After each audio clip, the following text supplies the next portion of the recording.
Assalamualaikum warahmatullahi wabarakatuh. Sobat Radio Malam yang dimuliakan Allah, semoga kita dalam keadaan sehat walafiat. Amin ya robbal alamin. Abu Nawas jual arak, sang raja jadi marah besar.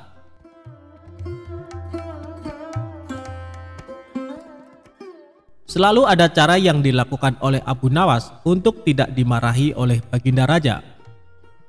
Setiap perbuatan yang dilakukan, pasti ada saja kesalahan yang membuat sang raja marah. Namun bukan Abu Nawas jika tidak bisa membuat sang raja menjadi marah karena perbuatan Abu Nawas.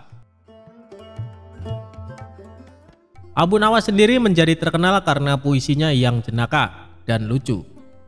Tidak berhubungan dengan tema-tema tradisional seperti tema padang pasir, tetapi juga berbicara tentang kehidupan kota dan menyanyikan kegembiraan meminum anggur, serta cinta dari anak laki-laki muda dengan humor nakal.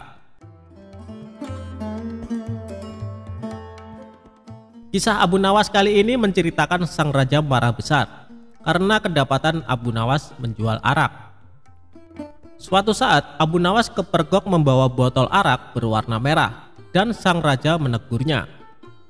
Namun Abu Nawas menyangkal kalau dia membawa arak. Dia menyebutnya air susu yang pemalu. Kecerdasan Abu Nawas benar-benar menghibur Baginda Raja. Suatu ketika sang raja murka melihat pekerjaan pengawal kerajaan tidak beres. Setelah diselidiki, para pengawal itu ternyata sedang mabuk-mabukan. "Wahai para pengawalku semua, sudah sering kuingatkan kau jangan sering mabuk-mabukan," ujar Baginda Raja.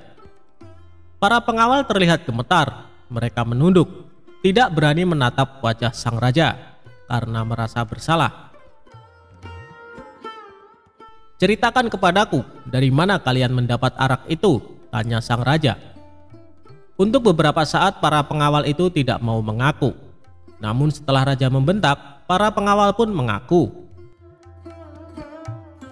"Abu Nawaslah yang membawa arak itu, kami juga diajari mabuk-mabukan olehnya," ujar salah seorang pengawal. "Cepat bawa Abu Nawas ke hadapanku sekarang juga, kalau tidak kalian yang akan menerima hukuman dariku," ujar sang raja. Keesokan harinya para pengawal itu mendatangi rumah Abu Nawas yang sangat sederhana. Sesampainya di rumah Abu Nawas, salah seorang pengawal berkata, "Bawalah botol ini dan katakan ini semua atas perintahmu." "Tunggu dulu, dengan minuman arak ini aku pasti dihukum oleh raja," kata Abu Nawas. "Jika engkau lolos dari hukuman raja, aku akan memberimu sejumlah dinar," ucap sang pengawal. "Lalu apa keuntunganmu memberiku sejumlah dinar?" ucap Abu Nawas. "Jika engkau lolos dari hukuman raja, maka kami juga akan lolos dari hukuman raja. Gunakanlah kecerdasanmu mengelabui raja," kata pengawal itu. Akhirnya Abu Nawas pergi menemui Baginda Raja membawa arak dengan botol merah. "Wahai Abu Nawas, apa yang engkau pegang itu?" tanya Baginda Raja. "Ini susu, Baginda, rasanya enak sekali," jawab Abu Nawas seenaknya. "Bagaimana itu susu? Air itu berwarna merah, sedangkan susu berwarna putih bersih," kata raja. Sang raja pun mengambil botol yang dipegang Abu Nawas. "Betul sang Baginda, susu itu berwarna putih bersih. Dia berubah merah karena malu bertemu Baginda, dan berubah warna jadi merah merona," jawab Abu Nawas dengan mencoba mengambil hatinya raja yang rupawan. Sang raja pun tertawa sambil geleng-geleng kepala meninggalkan Abu Nawas. Meski ia tahu yang dibawa oleh Abu Nawas adalah arak. "Baiklah, aku maafkan kalian. Tapi jika kalian mengulangi lagi perbuatan kalian, maka hukumannya berlipat ganda," titah sang raja. Dan akhirnya sang raja pun mengampuni kesalahan para pengawal. Sedangkan Abu Nawas mendapatkan sejumlah dinar dari para pengawal karena telah berhasil melaksanakan misinya.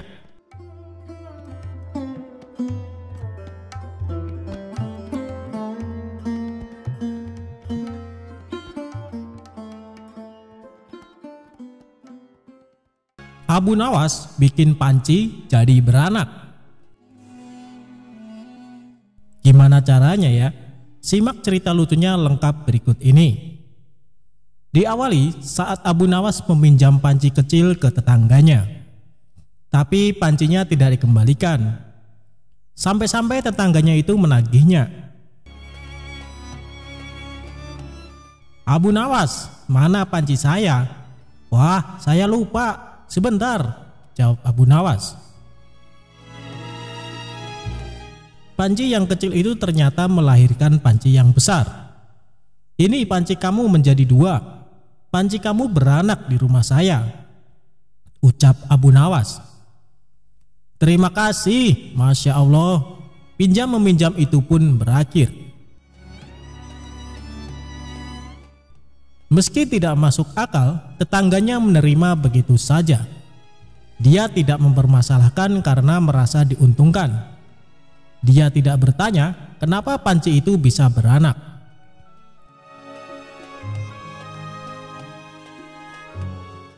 Selang beberapa waktu, Abu Nawas meminjam panci lagi ke tetangga yang sama. Ketika meminjamkan yang kedua kali, tetangga berharap panci itu akan beranak lagi. Inilah gambaran akal manusia kalau tidak dibina. Manusia yang katanya berakal itu akan menerima yang menguntungkan dan akan mengakali. Tepat, tetangga itu meminjamkan pancinya lagi. Abu Nawas lagi-lagi lama tidak mengembalikan. Akhirnya, si tetangga mendatangi Abu Nawas. "Abu Nawas, mana pancinya? Kok lama?" tanya dia. Tetangganya membayangkan kalau kemarin anak pancinya 1. Berarti kalau lebih lama begini anaknya bisa 2 atau 3. Tapi dia malah mendapat jawaban berbeda dari Abu Nawas. "Innalillahi wa innalillahi roji'un. Panci kamu meninggal di rumah saya," jawab Abu Nawas. "Enggak mungkin panci meninggal. Mana ada panci meninggal," ucap sang tetangga dengan marah-marah. Inilah manusia. Kalau yang menguntungkan diterima, kalau yang tidak menguntungkan, jawab Abu Nawas. Tetangganya menyahut, "Mana mungkin panci bisa meninggal? Kamu pikir panci bisa beranak? Kenapa waktu panci beranak kamu enggak berkomentar? Tapi ketika panci mati kamu berkomentar?" tanya balik Abu Nawas. Inilah manusia. Kalau menguntungkan pura-pura tidak bermasalah. Kalau merugikan, mulailah dia menggunakan akal, kesadaran atau kewarasannya. Lanjutnya,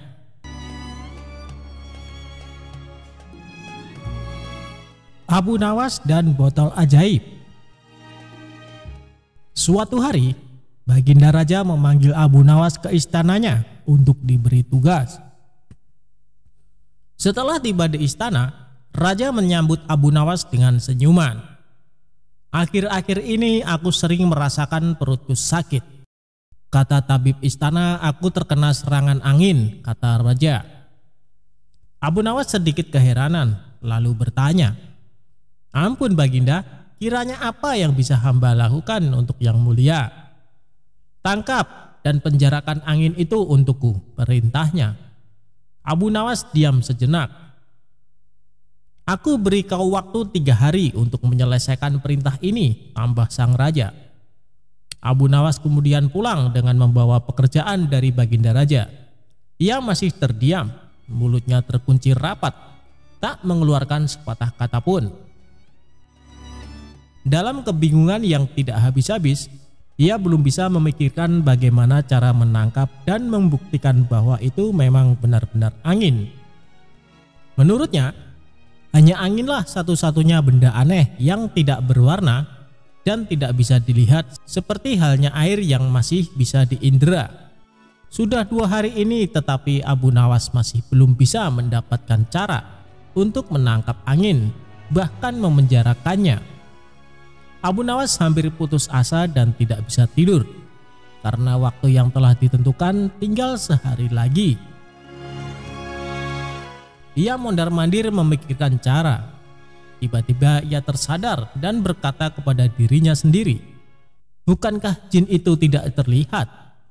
Ia berjingkrak dan menyiapkan alat-alat yang dibutuhkan dan berjalan menuju istana.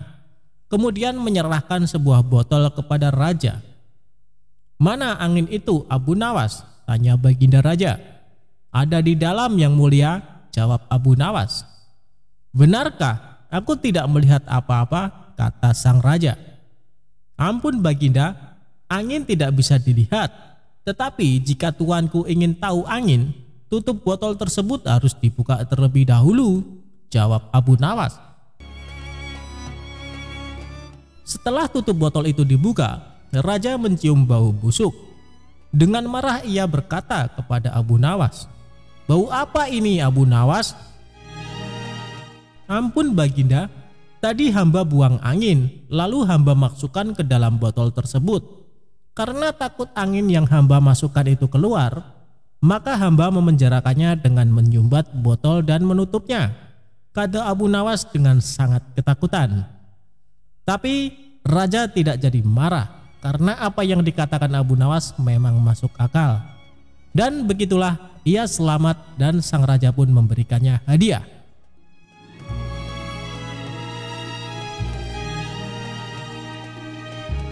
Abu Nawas dihukum masuk kandang singa gara-gara bikin kesal Baginda Raja.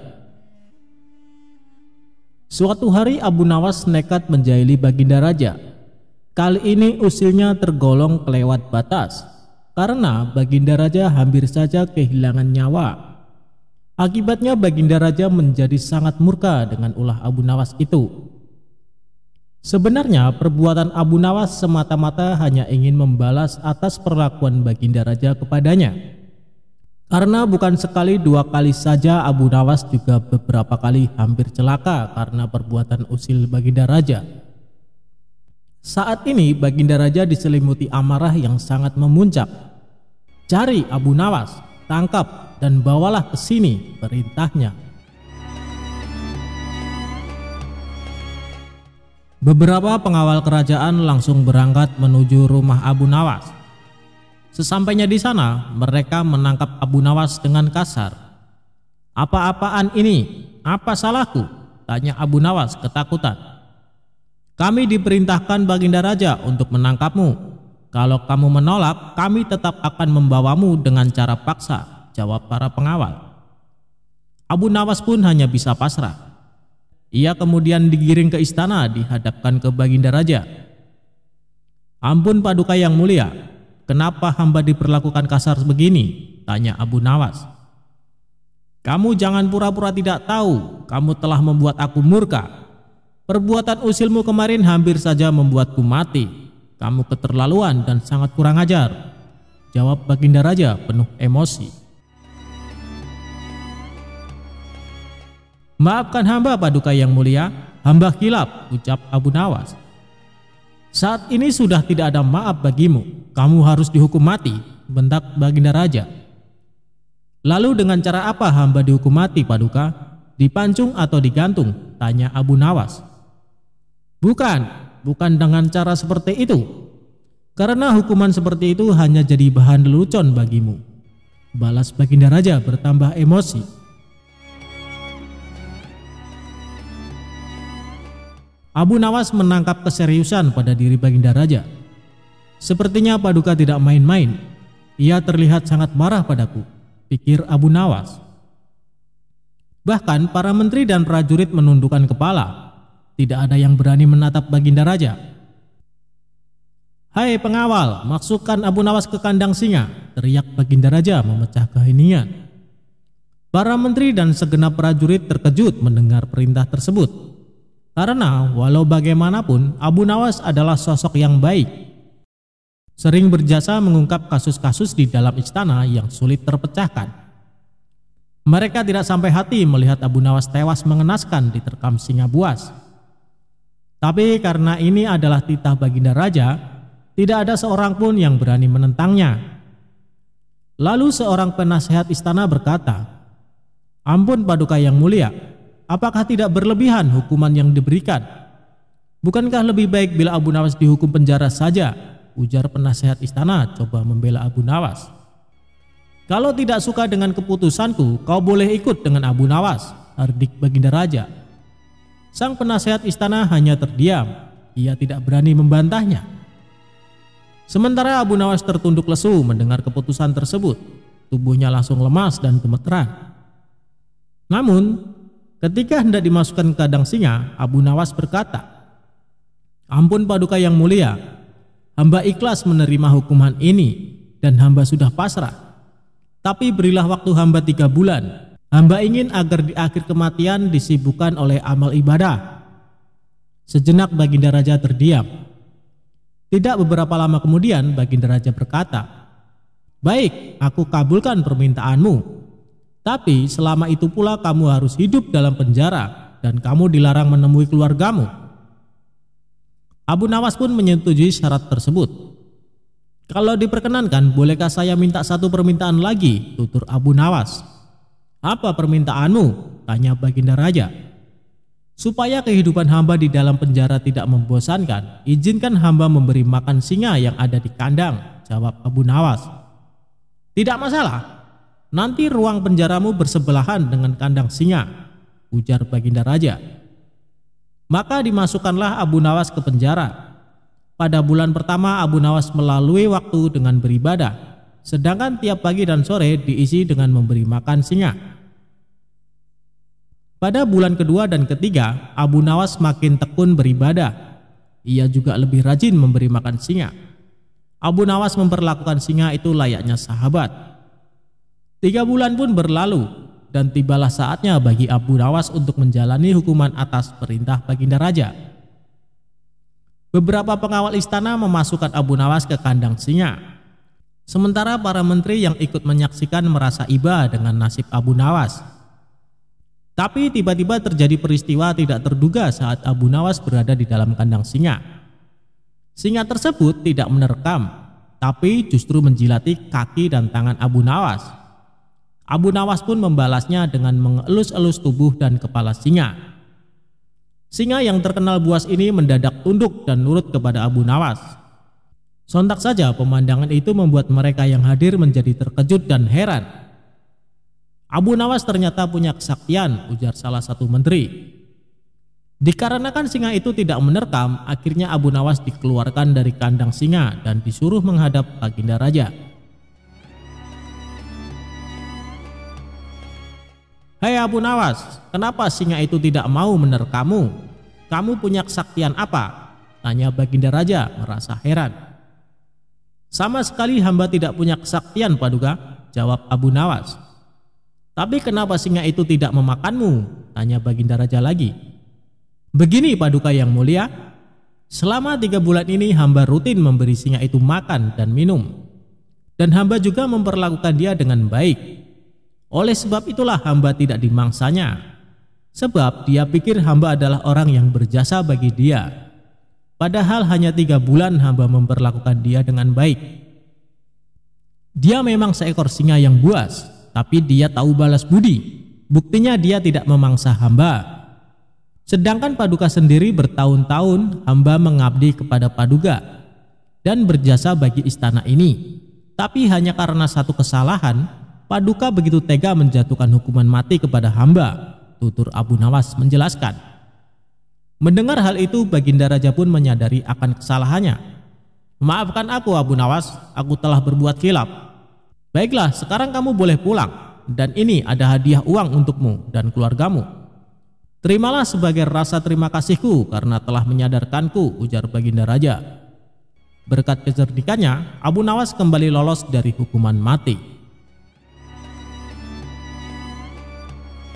Abu Nawas akan disembelih dan dijadikan bubur oleh rakyat Badui.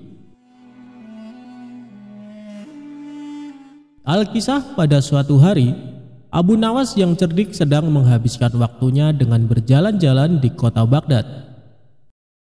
Kemudian ia memutuskan untuk pulang ketika langit mulai senja dan azan maghrib sebentar lagi berkumandang. Agar cepat sampai ke rumah, untuk pertama kalinya ia lewat kampung Badui di sebuah gurun. Di kampung itu ia bertemu dengan orang-orang yang sedang memasak bubur. Aromanya sangatlah sedap. Orang-orang juga sangat ramai. Saat hendak lewat, tiba-tiba saja ada segerombolan pria menghadanginya. Pria-pria itu menutup kepala Abu Nawas dan membawanya ke salah satu rumah warga. Meski berulang kali minta tolong, tak ada satupun orang yang menolongnya. Setelah sampai di sebuah rumah, salah satu pria berwajah gali itu membuka penutup kepala Abu Nawas. "Kenapa kalian menangkapku? Apa salahku? Aku hanya ingin pulang ke rumah dengan cepat. Maka dari itu aku melewati kampung ini," ujar pria bersurban itu. "Tentu saja kau tak punya salah apa-apa. Hanya saja setiap orang yang lewat sini akan kami tangkap. Kami akan menyembelihmu dan menjadikanmu sebagai kaldu untuk bubur-bubur yang kami buat," ucap salah satu pria.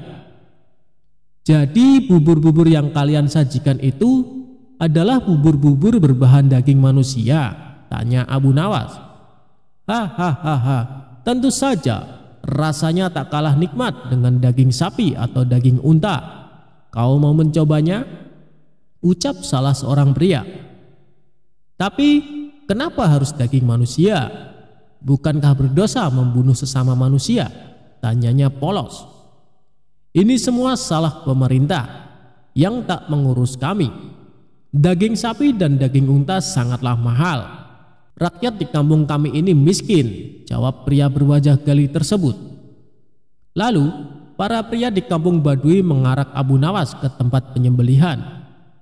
Dengan cepat Abu Nawas memikirkan cara agar terbebas dari penyembelihan. Karena kecerdikannya, ia pun berhasil menemukan solusi. "Tunggu dulu, sebelum kalian menyembelihku, lihatlah betapa kurusnya tubuhku ini. Percuma saja kalian hanya akan memakan tulang. Kalau kalian mau, besok aku akan membawakan kalian temanku yang gemuk, yang bisa kalian makan selama 5 hari, ucapnya meyakinkan. "Kau pikir kami akan percaya dengan kata-katamu? Kau hanya menipu kami kan?" bentak salah satu pria. "Namaku Abu Nawas, aku tinggal di desa ujung kota Baghdad. Jika aku berbohong, silahkan mendatangiku. Kalian tak akan menyesal bila melepaskanku kali ini, karena aku akan menepati janjiku," ucap Abu Nawas. Para pria di kampung Badui itu lalu berunding sejenak. Mereka lalu memutuskan untuk percaya dengan perkataan tawanan mereka. "Baiklah, kami percaya dengan perkataanmu. Besok bawakan kami temanmu yang gemuk itu. Maka kau akan kami bebaskan," ucap pimpinan kampung itu. "Baiklah, besok sebelum maghrib aku akan membawa temanku kemari," jawabnya. Mereka lalu saling berjabat tangan sebagai tanda janji. Akhirnya Abu Nawas pun berhasil membebaskan diri. Dalam perjalanan pulang, ia lalu memikirkan strategi selanjutnya agar benar-benar terbebas dari warga kampung Badui. Setelah berpikir sejenak, akhirnya ia berhasil menemukan solusi. "Aha, aku mendapatkan ide. Bukankah tadi para pria di kampung Badui mengatakan kalau Baginda Raja tak peduli pada mereka? Mending aku bawa Baginda saja ke sini. Ditambah lagi Baginda Raja sangat gemuk karena ia jarang bergerak," ujarnya dalam hati. Lagian hal yang aneh bila Baginda tidak mengetahui bila ada orang yang berbuat keji dan tega membunuh serta mengonsumsi sesama manusia karena alasan ekonomi. Baginda harus tahu fakta mencengangkan ini, imbuhnya.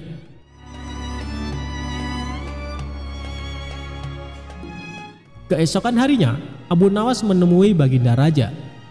Setelah menundukkan kepala sebagai tanda hormat, ia lalu berkata, "Tuanku Baginda Raja yang mulia, hamba hendak mengajak Baginda ke tempat yang memiliki makanan sangat lezat." Di manakah itu? "Makanan apa yang sangat lezat itu?" tanya Baginda Raja. "Di kampung Badui ada bubur yang sangat nikmat. Baginda akan menyesal bila tak mencicipinya," jawab pria cerdik itu. Karena suka makan, Baginda pun langsung menyetujui untuk berkunjung ke kampung Badui. "Baiklah, aku akan datang ke sana bersama dengan para pengawal. Awas saja jika ternyata makanan tak enak," ucap Baginda. "Tapi hamba sarankan Baginda tak mengajak para pengawal, sebab Para rakyat di kampung tersebut tak suka keramaian, bujuk pria bersorban itu. Sebagai gantinya, hamba akan menemani dan melindungi Baginda ke sana, imbuhnya. Baiklah kalau begitu, ayo kita segera ke sana, ucap Baginda Raja.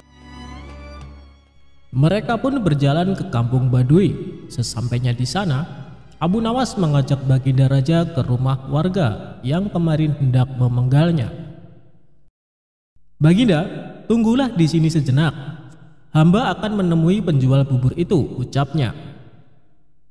Kemudian Abu Nawas ke rumah itu dan menemui para pria yang ternyata sudah menunggunya. Lihatlah, aku menepati janjiku. Kubawakan kalian orang yang gemuk sesuai janjiku kemarin, ujarnya. Para pria di kampung itu tidak tahu bila pria yang mereka hadapi adalah Baginda Raja.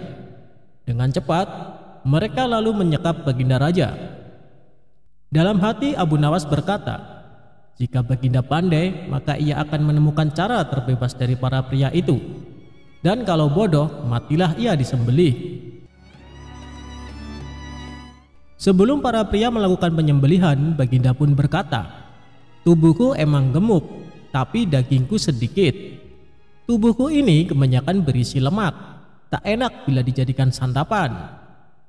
Daripada menyantapku, mendingan aku bekerja saja menjadi pembuat peci. Aku bisa membuat peci yang bagus dan harganya mahal. Kalian bisa menjual peci buatanku ke orang-orang di istana. Mereka akan membelinya dengan harga mahal. Imbuh Baginda mencoba mengelabui warga kampung Baduy. Lalu, para kanibal itu pun setuju dengan saran Baginda Raja. Mereka lalu mengurung pemimpin istana itu di sebuah penjara. Baginda mulai membuat peci. Agar diselamatkan oleh para pengawal istana, Baginda memberikan sepucuk surat di dalam peci yang ia buat. Surat tersebut berisi, "Hai menteriku, tolonglah aku. Aku di kampung Baduy disekap oleh para warga di sini. Berapapun harga peci ini tolong belilah, lalu selamatkan aku." Setelah itu Baginda menyerahkan peci buatannya ke salah seorang pria. "Jual saja peci ini ke para menteri di istana. Mereka pasti menyukainya," ucap Baginda Raja. Di satu sisi, istana sedang gempar karena Baginda Raja tak kunjung kembali. Para pengawal istana telah mencari, tapi tak kunjung bisa menemukan sang raja. Mereka tak pernah menyangka bila raja mengunjungi kampung Baduy. Keesokan harinya, salah satu pria dari kampung Baduy datang ke istana. Ia menemui salah satu menteri dan menjual peci yang dibawanya. Karena indah, menteri itu pun tertarik untuk membelinya. "Wah, peci ini nampak sangat mengagumkan dan mewah. Siapa yang membuatnya? Seleranya pasti sangat tinggi," ucap menteri kerajaan. "Tentu saja bagus. Aku akan membawanya lagi besok bila kau mau peci yang lain," ujar pria itu. "Baiklah, besok bawakan aku peci yang lain ya. Aku akan membelikan ayahku." "Ngomong-ngomong, dari mana asalmu?" ujar sang menteri. "Hamba dari kampung Baduy, Tuan." "Kalau begitu hamba pamit undur diri," jawab sang penjual peci. Saat sedang mencoba peci, sang menteri kerajaan kaget karena di dalam peci itu terdapat sepucuk surat dari Baginda Raja. Kemudian menteri kerajaan itu meminta para pengawal untuk mendatangi kampung Baduy. Mereka berhasil menemukan dan menyelamatkan Baginda Raja. Masyarakat Baduy tak menyangka bila yang mereka tangkap adalah seorang raja. Atas perintah raja, orang-orang di kampung Baduy dibunuh karena perbuatan mereka sangat jahat. Keesokan harinya, Baginda Raja memerintahkan para pengawal untuk menangkap Abu Nawas. Ia hendak menghukum mati pria yang telah menjebaknya itu. Abu Nawas pun ditangkap ketika sedang sholat. Setelah salam, ia langsung dibawa para pengawal untuk menemui sang raja. Begitu melihat wajah pria yang telah menjebaknya, wajah sang raja sangat marah. "Hai kau lelaki becik, bisa-bisanya kau mempermainkanku. Apa maksudmu menjadikanku sebagai tumbal untuk rakyat di kampung Baduy? Perbuatanmu sangatlah tidak pantas. Kau pantas untuk dihukum mati," teriak raja. Dengan sikap tenang, Abu Nawas pun menundukkan kepalanya dan berkata, "Ya, tuanku Baginda Raja yang bijak, sebelum Baginda menjatuhkan hukuman mati kepada hamba, perkenankan hamba menyampaikan beberapa hal."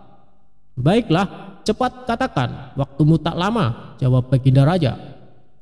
"Ya tuanku Baginda Raja, sebenarnya alasan hamba menyerahkan Baginda kepada penjual bubur itu untuk menunjukkan kenyataan pahit di negeri yang Baginda pimpin.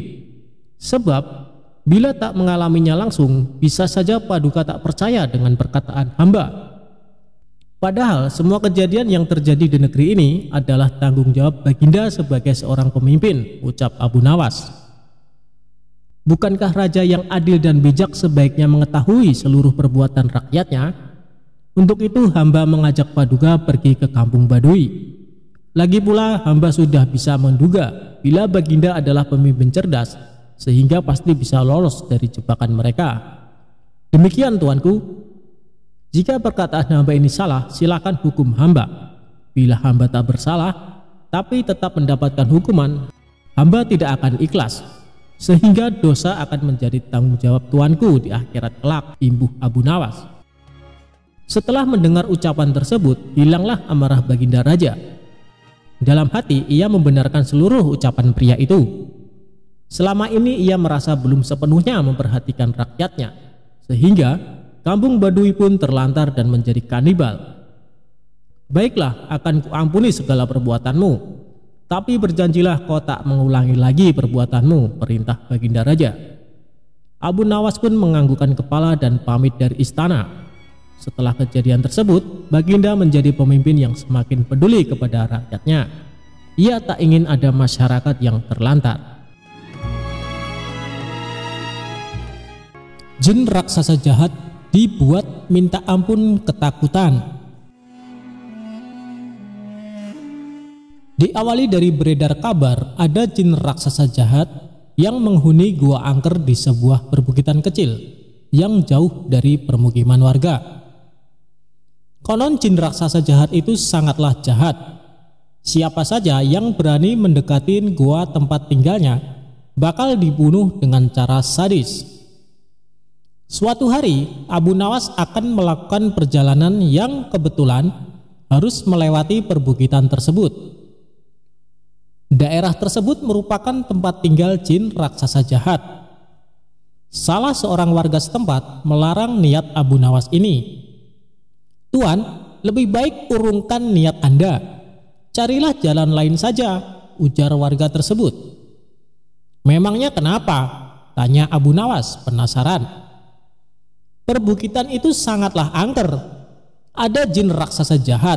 Dia tidak segan-segan membunuh siapa saja yang berani ke sana," jawab warga tersebut. Setelah mendengar penuturan warga itu, Abu Nawas sejenak termenung. Tapi ini adalah jalan satu-satunya, tidak ada jalan lain, pikirnya. Setelah berpikir matang-matang dengan segenap keberaniannya, akhirnya Abu Nawas nekat melewati perbukitan kecil tersebut. Benar saja, baru beberapa langkah menginjakan kaki di sana, tiba-tiba muncul sosok makhluk raksasa yang tidak lain adalah jin jahat tersebut. "Hei manusia, lancang sekali kau kemari. Kamu mau cari mati?" bentak jin raksasa jahat. "Tidak, aku hanya numpang lewat, karena ini adalah jalan satu-satunya," jawab Abu Nawas. "Kamu tahu ini adalah daerah kekuasaanku. Siapapun dilarang lewat sini," kata jin raksasa jahat memberitahu. "Bukannya ini adalah bumi Allah? Kamu tidak ada hak melarangku," balas Abu Nawas. "Oh, jadi kamu menantangku? Akan aku hancurkan tubuhmu," ancam jin raksasa jahat. "Baik, silahkan mencobanya. Tetapi aku bisa mengalahkanmu. Aku sangat perkasa, lebih dari yang kau bayangkan," sahut Abu Nawas tidak mau kalah. "Omong kosong, kau pasti seorang sufi, makanya berani menantangku. Orang-orang sufi itu hanya terpikat pada masalah rohani. Kau tidak akan bisa mengalahkanku, sebab aku memiliki kekuatan. Wujudku 30 kali lipat lebih besar darimu," ucap jin raksasa jahat. "Wujudmu memang lebih besar dariku, tapi itu tidak menjamin kau lebih perkasa. kalau kau menginginkan uji kekuatan, ambil batu ini dan peraslah air darinya, balas Abu Nawas. Abu Nawas lalu memungut sebutir batu kecil dan diberikan kepada jin raksasa jahat. Seketika batu kecil hancur lebur dalam genggamannya. Akan tetapi tidak setetes pun air yang keluar.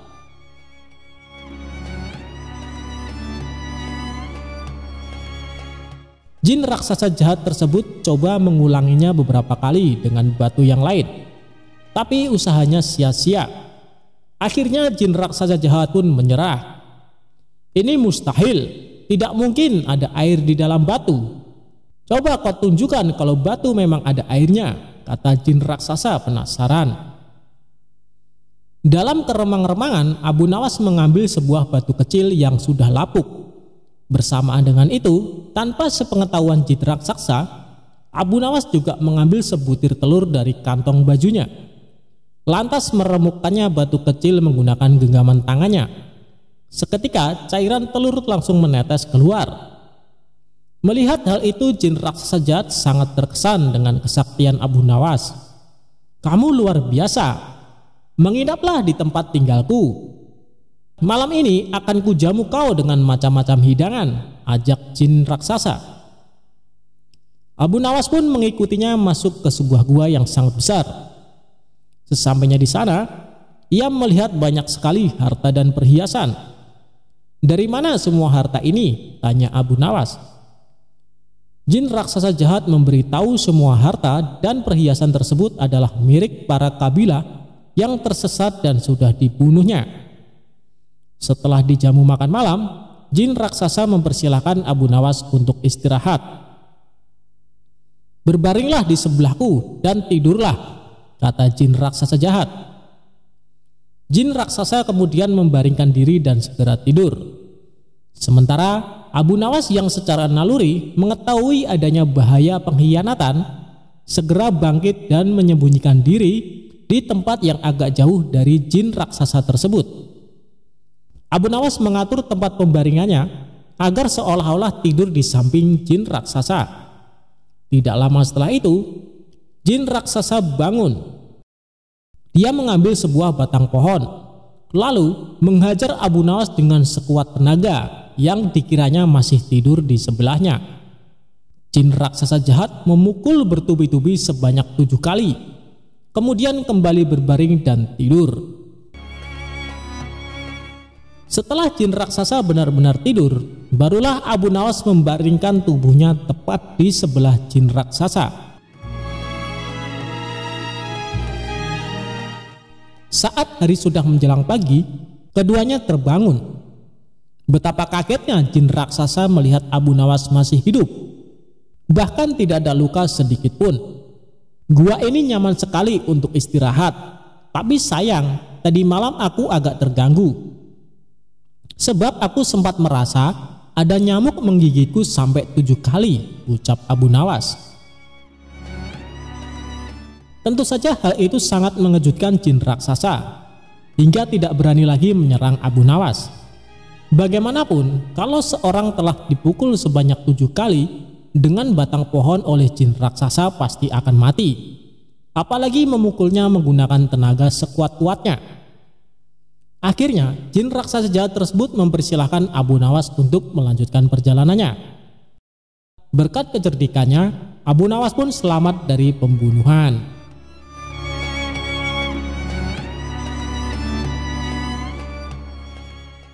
Abu Nawas menyuruh raja mencari telur unta.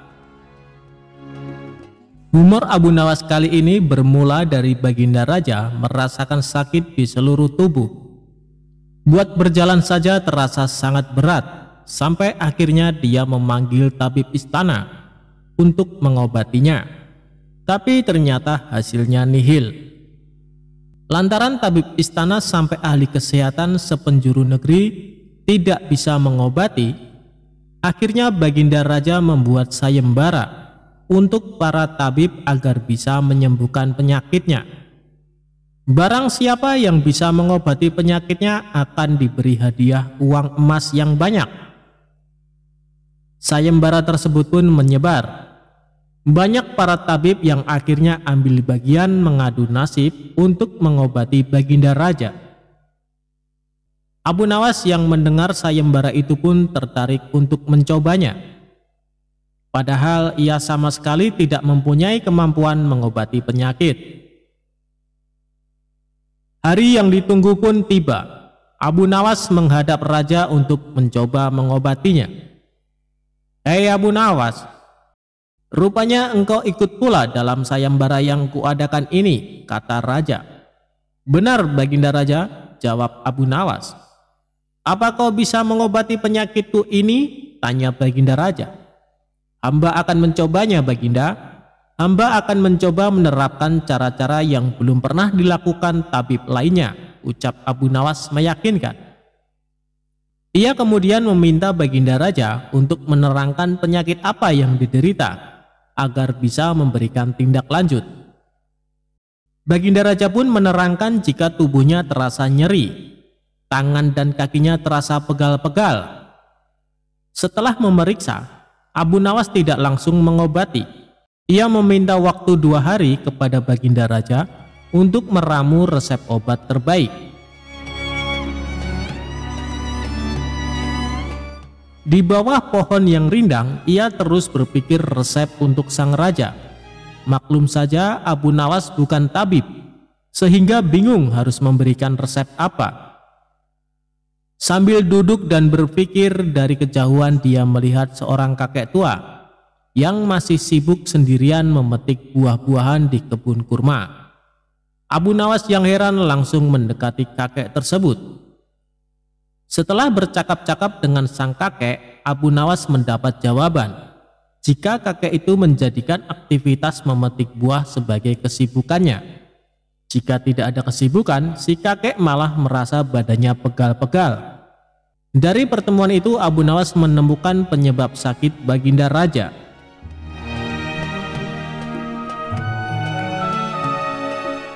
Esok harinya Abu Nawas menghadap Baginda Raja. "Hei Abu Nawas, belum 2 hari kau sudah menghadapku. Mana obat untukku?" tanya Baginda Raja. "Maaf Baginda Raja, kali ini hamba datang belum membawa obat yang dapat Baginda minum. Sebab obat yang bisa menyembuhkan Baginda Raja hanya telur onta. Baginda Raja harus cari telur itu sendiri, karena jika tidak dicari sendiri, maka khasiatnya akan hilang," terang Abu Nawas. "Kalau itu yang kau sarankan, baiklah, aku akan segera mencarinya," jawab Baginda Raja. Dengan sekuat tenaga Baginda Raja mencoba mencari telur unta di pasar. Para pedagang pun terheran. Bukankah unta itu beranak, bukan bertelur? Tapi mereka tidak berani mengatakan hal itu, sebab yang mencari Baginda Raja. Setelah berkeliling kota dan tidak menemukan satupun penjual telur unta, Baginda Raja bertemu seorang nenek yang menjelaskan jika unta tidak bertelur tapi beranak. Raja lantas sadar jika ia baru dibohongi oleh Abu Nawas. Sesampainya di istana, Baginda Raja merasa kelelahan setelah perjuangan panjang mencari telur unta dengan berjalan. Ia akhirnya tertidur pulas karena capek yang diderita. Keesokan paginya Baginda Raja tampak segar bugar, dan anehnya sakit yang dideritanya pun hilang. Ia lalu menyuruh para pengawal untuk meminta Abu Nawas menghadapnya. Tidak lama kemudian Abu Nawas datang. "Bagaimana Baginda Raja? Apakah telah menemukan telur unta yang hamba anjurkan?" tanya Abu Nawas setelah memberikan salam kedatangan. "Rupanya engkau telah mempermainkanku ya," ucap Baginda Raja dengan nada marah. "Apa yang Baginda maksud?" ujar Abu Nawas. "Engkau menyuruhku mencari telur unta, padahal unta tidak bertelur tetapi beranak," terang Baginda Raja. Abu Nawas kemudian menceritakan pertemuannya dengan seorang kakek, sampai memperoleh hikmah jika anggota badan yang tidak pernah digerakkan akan membuat orang sakit. Pengalaman itulah yang ingin diterapkan Abu Nawas kepada Baginda Raja, supaya tidak hanya memerintah tetapi juga bergerak. Tentu saja Baginda tidak akan menemukan telur unta, sebab tidak akan mungkin ada unta yang bertelur. Tapi bukankah Baginda sekarang sudah merasa lebih enakan? Tanya Abu Nawas setelah memberikan penjelasan. Benar, apa yang kau katakan itu benar Abu Nawas, jawab Baginda Raja yang tidak lagi marah mendengar jawaban Abu Nawas. Bahkan aku semalam dapat tidur dengan pulas sekali, lanjutnya. Kalau begitu betul jika ada pepatah yang mengatakan tidak ada kelezatan kecuali setelah kepayahan, sahut Abu Nawas. Mendengar hal itu, Baginda Raja pun tertawa dan geleng-geleng kepala atas kecerdikan Abu Nawas.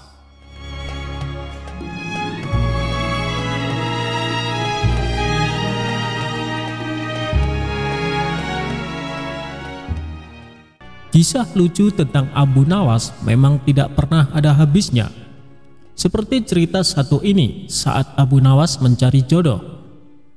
Suatu ketika, Abu Nawas yang jomblo jatuh cinta kepada seorang gadis cantik jelita.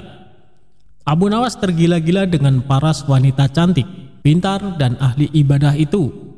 Ia sangat berambisi memperistri gadis salehah tersebut. Cintanya yang begitu dahsyat dan membara membuat Abu Nawas berdoa kepada Allah Subhanahu wa Ta'ala, "Ya Allah, jika memang gadis itu baik untukku, dekatkanlah kepadaku. Tetapi jika menurutmu ia tidak baik buatku, tolong ya Allah, sekali lagi tolong, pertimbangkan lagi ya Allah," pinta Abu Nawas dengan menyebut nama gadis tersebut dan terkesan memaksa kepada Allah Subhanahu wa Ta'ala. Abu Nawas memanjatkan doa-doa itu setiap selesai sholat 5 waktu tanpa henti dan terus bersungguh-sungguh. Selama berbulan-bulan ia menunggu tanda-tanda dikabulkan doanya. Berjalan lebih dari 3 bulan, Abu Nawas merasa doanya tak kunjung dikabulkan Allah. Dia pun mulai introspeksi diri. Mungkin Allah belum mengabulkan doaku karena aku kurang pasrah atas pilihan jodohku, ujarnya. Kemudian Abu Nawas bermunajat lagi, tapi kali ini ia berganti strategi. Doa itu tidak diembel-embel spesifik pakai nama si gadis cantik, apalagi sampai memaksa Allah Subhanahu wa Ta'ala mengabulkan doanya. Abu Nawas lalu berdoa, "Ya Allah, berikanlah istri yang terbaik untukku." Berbulan-bulan ia terus memohon kepada Allah Subhanahu wa Ta'ala. Namun Allah belum juga mendekatkan Abu Nawas dengan gadis pujaannya. Bahkan Allah juga belum mempertemukan Abu Nawas dengan wanita yang hendak diperistri. Lama-lama ia mulai khawatir juga. Akhirnya Abu Nawas memutar otak lagi. Bagaimana caranya berdoa dan bisa cepat terkabul?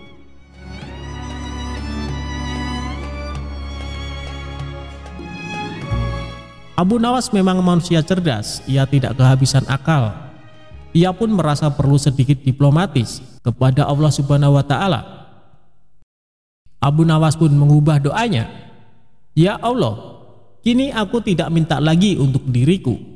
Aku hanya minta gadis cantik sebagai menantu ibuku yang sudah tua dan sangat aku cintai ya Allah.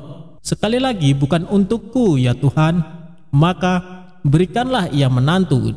Demikian doa Abu Nawas.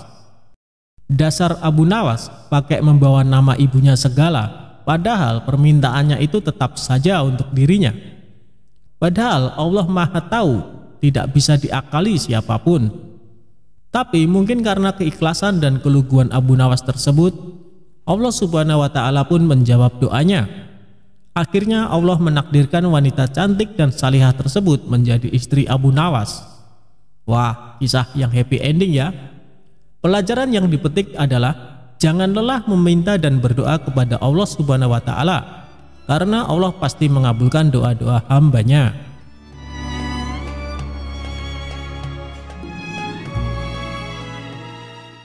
Cara Abu Nawas merubah rumah sempit terasa luas.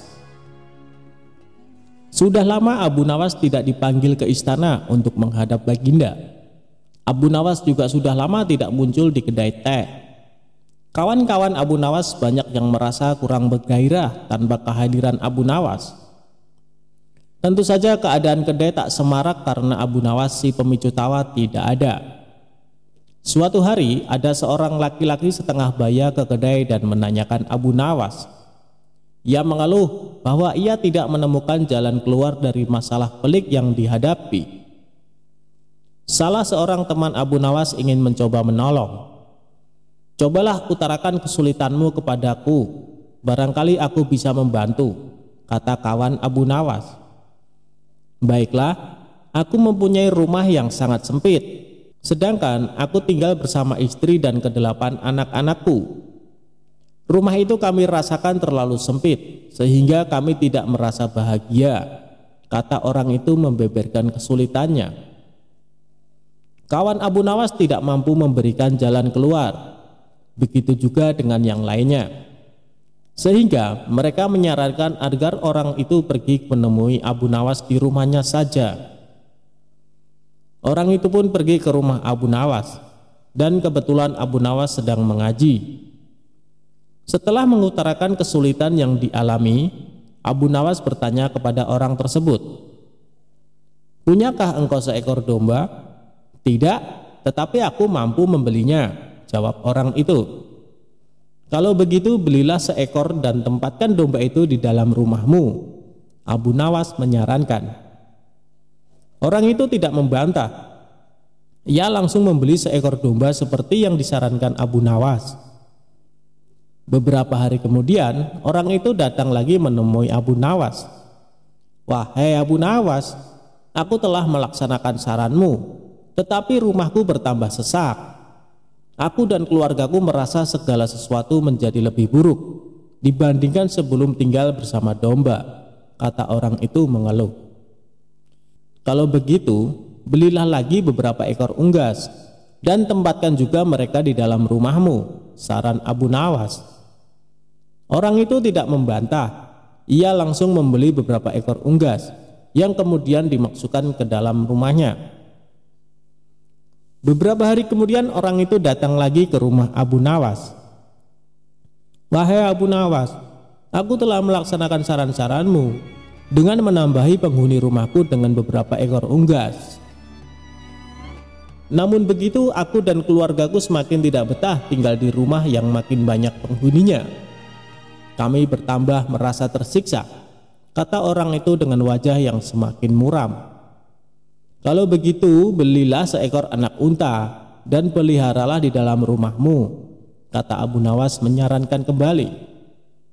Orang itu tidak membantah. Ia langsung pergi ke pasar hewan membeli seekor anak unta untuk dipelihara di dalam rumahnya. Beberapa hari kemudian orang tersebut datang lagi menemui Abu Nawas. Dan ia berkata, "Wahai Abu Nawas, tahukah engkau bahwa keadaan di dalam rumahku sekarang hampir seperti neraka. Semuanya berubah menjadi lebih mengerikan daripada hari-hari sebelumnya. Wahai Abu Nawas, kami sudah tidak tahan tinggal serumah dengan binatang-binatang itu," kata orang itu putus asa. "Baiklah, kalau kalian sudah merasa tidak tahan, maka jualah anak unta itu," kata Abu Nawas. Orang itu tidak membantah. Ia langsung menjual anak unta yang baru dibelinya. Beberapa hari kemudian Abu Nawas pergi ke rumah orang tersebut. "Bagaimana keadaan kalian sekarang?" Abu Nawas bertanya. "Keadaannya sekarang lebih baik karena anak unta itu sudah tidak lagi tinggal di sini," kata orang itu tersenyum. "Baiklah, kalau begitu sekarang jualah unggas-unggasmu," kata Abu Nawas. Orang tersebut tidak membantah. Ia langsung menjual unggas-unggasnya.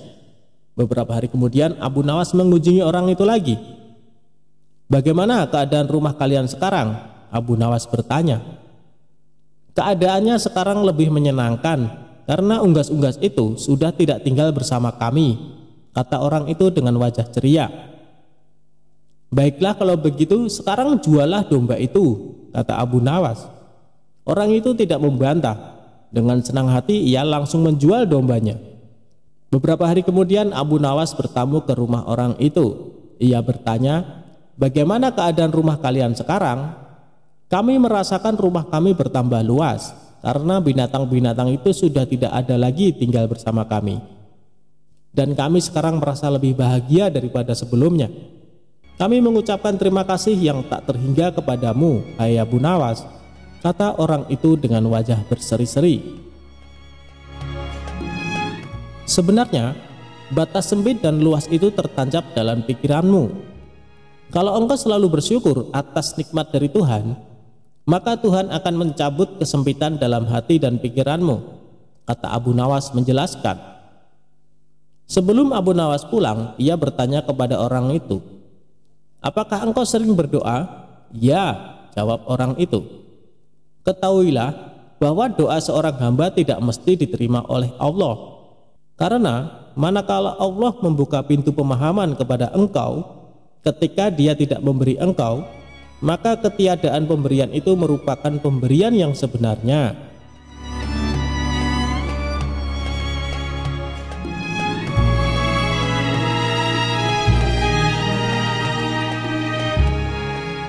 Ketika Baginda Raja diajak mengemis oleh Abu Nawas. Suatu hari saat Abu Nawas di rumah, tiba-tiba datang beberapa prajurit istana menemuinya. Tuan Abu Nawas, Anda diperintahkan Baginda Raja untuk menghadap, kata salah satu prajurit. Bukannya kemarin aku baru saja menghadap Baginda Raja, kenapa disuruh menghadap lagi? Tanya Abu Nawas merasa heran. Kami tidak tahu, Tuan Abu Nawas. Silahkan nanti Tuan tanyakan sendiri kepada Baginda Raja, jawab prajurit istana. Singkat cerita, datanglah Abu Nawas ke istana menghadap Baginda Raja. Ampun Paduka yang mulia, ada perlu apa lagi Paduka memanggil hamba? Tanya Abu Nawas. Baginda Raja lalu mengutarakan masalahnya yang selama ini mengganggunya. Begini Abu Nawas, aku punya masalah yang cukup serius dan aku butuh bantuanmu, tutur Baginda Raja.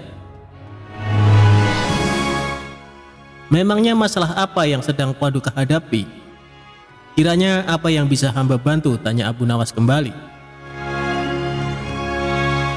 Tadi pagi aku mendapat laporan Abu Nawas, ada saudagar kaya yang kikir. Jangankan untuk bersedekah, membayar zakat saja dia menolak, kata Baginda Raja menjelaskan. Paduka ini kan seorang raja, panggil saja dia ke istana dan suruh membayar zakat. Kalau dia menolak, masukkan saja ke penjara, pasti dia akan ketakutan, ucap Abu Nawas menyarankan.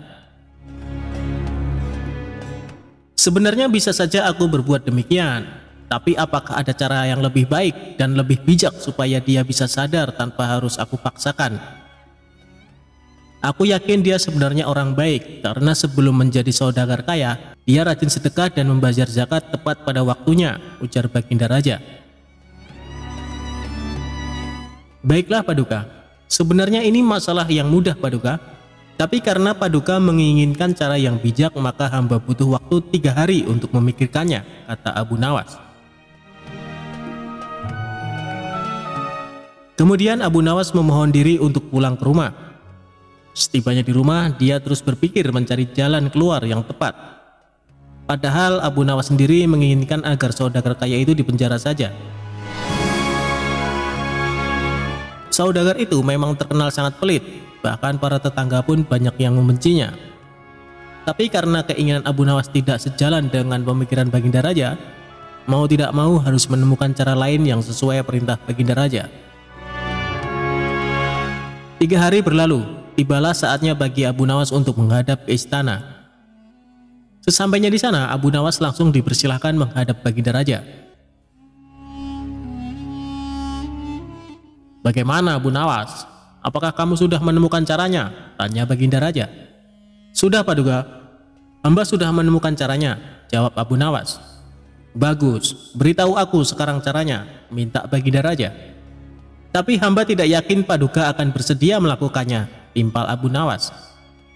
Apa caranya? Katakan saja, ucap Baginda Raja mulai penasaran. Caranya adalah hamba dan Baginda Raja harus menjadi pengemis. Lalu kita datangi rumah saudagar kaya itu. Kita berdua pura-pura mengemis kepadanya, papar Abu Nawas memberitahu. Memangnya harus aku yang melakukannya? Apa tidak bisa diwakilkan? Tanya Baginda Raja.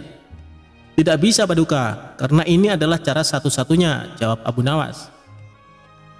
Awalnya Baginda Raja ragu atas ide konyol Abu Nawas itu. Namun karena ingin menyadarkan saudagar pelit tersebut, akhirnya dia bersedia menuruti saran Abu Nawas.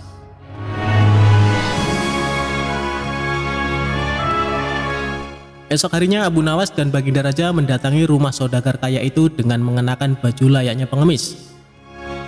Setibanya di rumah saudagar kaya, mereka tidak langsung mendatangi rumahnya. Kita awasi dulu Paduka, tunggu saudagar itu keluar. Kalau kita ke sana sekarang, nanti yang akan menemui kita adalah penjaganya. Kita pasti akan diusir. Percuma kita ke sana tapi tidak bisa menjumpai saudagar itu, tutur Abu Nawas. Setelah sekian lama menunggu, akhirnya saudagar kaya tersebut keluar dan duduk di teras. Tanpa menyia-nyiakan waktu, Abu Nawas segera mengajak Baginda Raja menghampiri saudagar kaya tersebut. Tuan, berilah kami sedekah, pinta Abu Nawas. Tidak ada, aku tidak punya uang receh, balas saudagar kaya itu dengan nada ketus. Apakah Tuan punya makanan?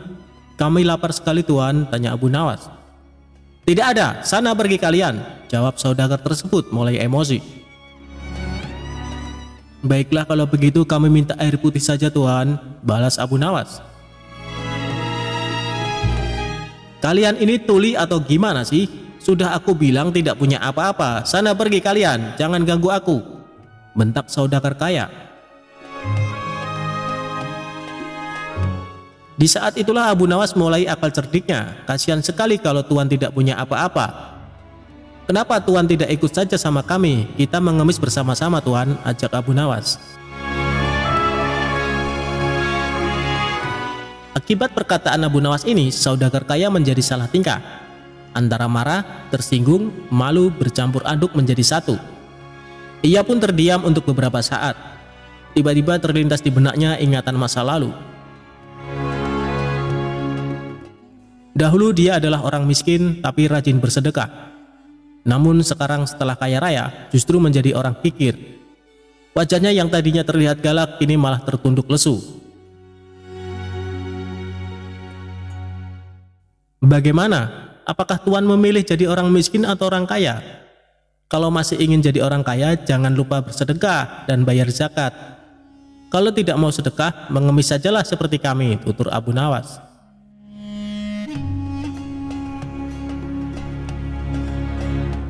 Kemudian Abu Nawas menukil salah satu ayat Al-Quran tentang ancaman pedihnya siksa neraka bagi orang-orang yang enggan membayar zakat dan bersedekah. Seketika saudagar tersebut langsung meneteskan air mata. Astagfirullah, aku khilaf telah berbuat zalim, kata saudagar kaya itu sesenggukan. Siapa sebenarnya kalian? Kalian telah menyadarkan kesalahanku. Mari masuk ke dalam, aku akan memberikan kalian makanan, ajak saudagar kaya tersebut. Tidak perlu, kami datang ke sini bukan untuk mengemis, tapi untuk menyadarkanmu, sahut Abu Nawas. Kemudian Abu Nawas dan Baginda Raja menunjukkan jati diri yang sebenarnya. Betapa kagetnya saudagar kaya itu karena ternyata orang yang ada di hadapannya adalah rajanya sendiri. Saudagar kaya itu pun langsung duduk bersimpuh memohon maaf kepada Baginda Raja. Sejak kejadian tersebut, akhirnya saudagar kaya itu rajin sedekah dan taat membayar zakat.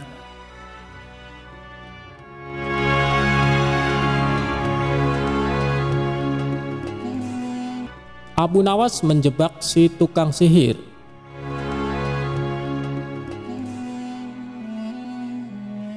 Abu Nawas atau dikenal sebagai Abu Ali Al-Hasan bin Hani Al-Hakimi adalah seorang pujangga Arab.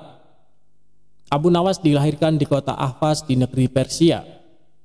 Dengan darah Arab dan Persia mengalir di tubuhnya. Abu Nawas adalah seorang ulama besar yang terkenal dengan kecerdasannya dan dipercaya sebagai wali Allah. Dikisahkan, Abu Nawas mempunyai burung nuri yang sangat lucu. Dan Baginda Raja ingin memilikinya. Kalau kau berniat menjualnya, jangan ditawarkan kepada orang lain. Tawarkan saja kepadaku, berapapun harganya aku akan membayarnya, ujar Baginda Raja kepada Abu Nawas. Abu Nawas tidak menjawab, dia hanya mengangguk. Tapi dalam hati dia berkata, mana mungkin aku menjual burung yang tidak berharga ini kepada Baginda, ucap Abu Nawas dalam hati. Keesokan paginya Abu Nawas datang ke istana.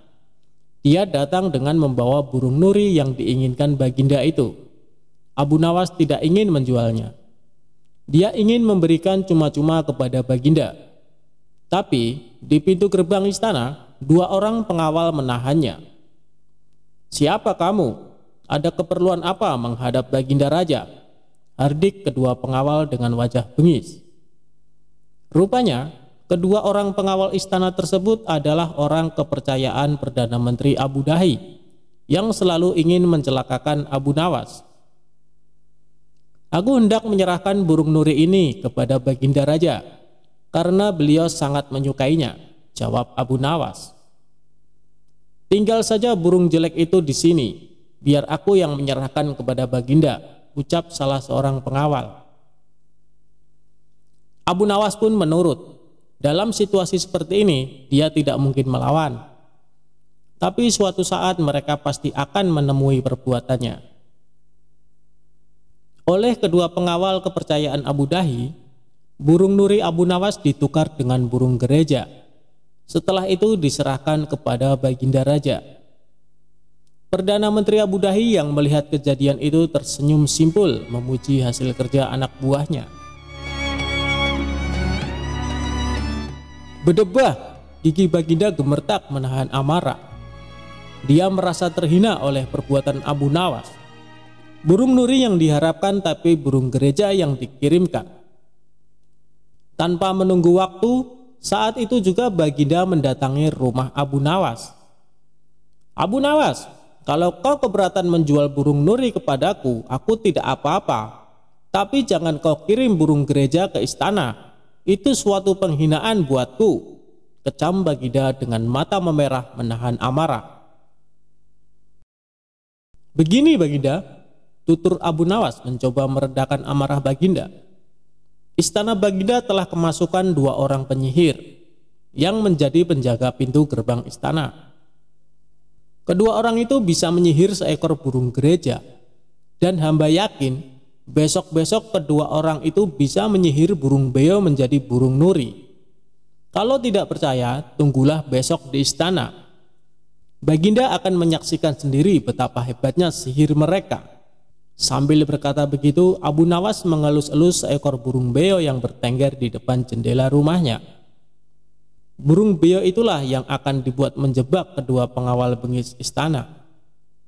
Pagi-pagi sekali Abu Nawas sudah tiba di istana. Dia membawa burung beo di tangannya. Di depan gerbang lagi-lagi dia dicegat oleh pengawal. Ada perlu apa lagi kau di sini? Kedua pengawal kembali menghardik Abu Nawas. Ada perlu apa lagi kau di sini? Kedua pengawal kembali menghardik Abu Nawas. Sudah ku bilang, kau tidak akan bisa bertemu Baginda, ucap sang pengawal. Maaf, kemarin aku keliru. Aku sebenarnya hendak memberikan burung beo ini kepada Baginda Raja, tapi aku keliru mengambilnya. Baginda pasti marah-marah mendapat kiriman burung nuri itu. Semua orang tahu Baginda sangat benci burung nuri. Dia pernah tersesat di hutan gara-gara burung nuri keparat itu. Maafkan aku telah membuat Baginda marah. Bujuk Abu Nawas seolah-olah cerita itu benar-benar terjadi. Taruhlah saja di situ. Biar aku nanti yang akan menyerahkan kepada Baginda Raja, perintah pengawal istana. Terpengaruh bujukan Abu Nawas, kedua kaki tangan Abu Dahi itu pun menukar burung beo dengan burung nuri. Setelah itu mereka menyerahkan kepada Baginda. Keduanya bersukaria karena sebentar lagi Abu Nawas pasti akan mendapat hukum yang setimpal dari Baginda, pikir mereka. Setelah menerima burung nuri itu dari kedua pengawal istana, Baginda terperangah kaget. Ternyata benar apa yang dikatakan Abu Nawas. Kedua pengawal ini bisa menyihir alias menggelapkan barang yang bukan haknya. "Ini Nurinya, mana beonya?" sindir Baginda yang langsung membuat wajah kedua pengawal itu pucat pasi. Belum sempat kedua pengawal itu menjawab, Baginda Raja langsung menitahkan perintah yang tak disangka-sangka. "Karena hasil kerja yang sangat bagus, kalian berdua aku beri hadiah hukuman cambuk masing-masing 50 kali. Perdana Menteri Abu Dhabi yang menyaksikan kejadian itu kini hanya bisa tertunduk lesu.